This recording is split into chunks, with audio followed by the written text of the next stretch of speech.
Quarta-feira, 16 de agosto de 2023, com ela. Laís Florencio.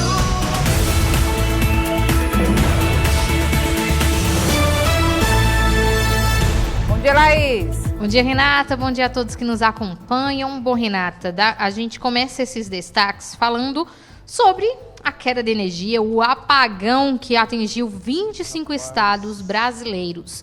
Só não atingiu Roraima. Por quê? Porque Roraima não está ligada ao Sistema Interligado Nacional.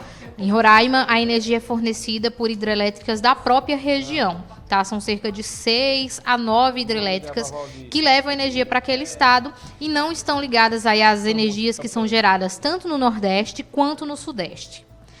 O apagão ontem, como eu disse, atingiu 25 estados, além do Distrito Federal.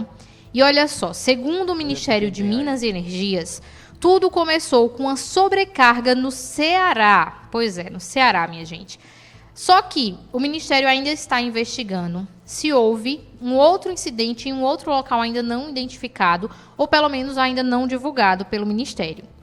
De acordo com o ministro Alexandre Silveira, uma investigação da Polícia Federal e da ABIN, que é a Agência Brasileira de Inteligência, vai ser solicitada ao Ministério da Justiça para que seja esclarecido se tudo aconteceu de acordo com uma ação humana. Ou seja, se alguma pessoa pode ter provocado esse problema que atingiu aí milhares de brasileiros. Inclusive aqui em Pernambuco, Renata, a Neoenergia divulgou por meio de uma entrevista do Victor Gonçalves, que é gerente operacional da Neoenergia aqui no estado, que afirmou que aí 1,5 milhão de pessoas em Pernambuco foram atingidos com essa falta de energia. Inclusive várias cidades, tanto na região metropolitana quanto no interior, ficaram aí com abastecimento de água comprometido por conta da falta de energia.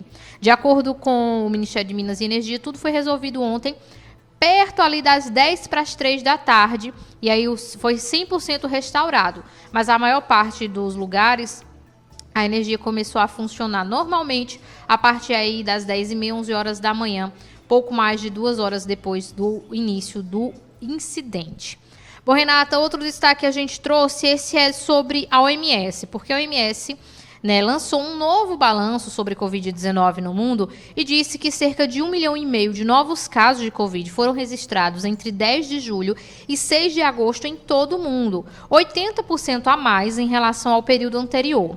Só que, de acordo com a própria Organização Mundial da Saúde, as mortes tiveram uma queda, o número de mortes. Nesses 28 dias que eles foram avaliar, 2.500 pessoas morreram por conta de Covid-19, que representa aí 57% a menos que no período anterior. Segundo a OMS, atualmente os casos relatados não representam com precisão as taxas de infecção devido à redução de testes e relatórios globalmente divulgados. Mas a gente aproveita a notícia para reforçar que a gente ainda continua precisando estar imunizado. Se você tem alguma dose em atraso, ou se começou o ciclo depois e agora está no prazo de tomar, procure a unidade básica de saúde mais próxima para tomar essa vacina contra a Covid-19.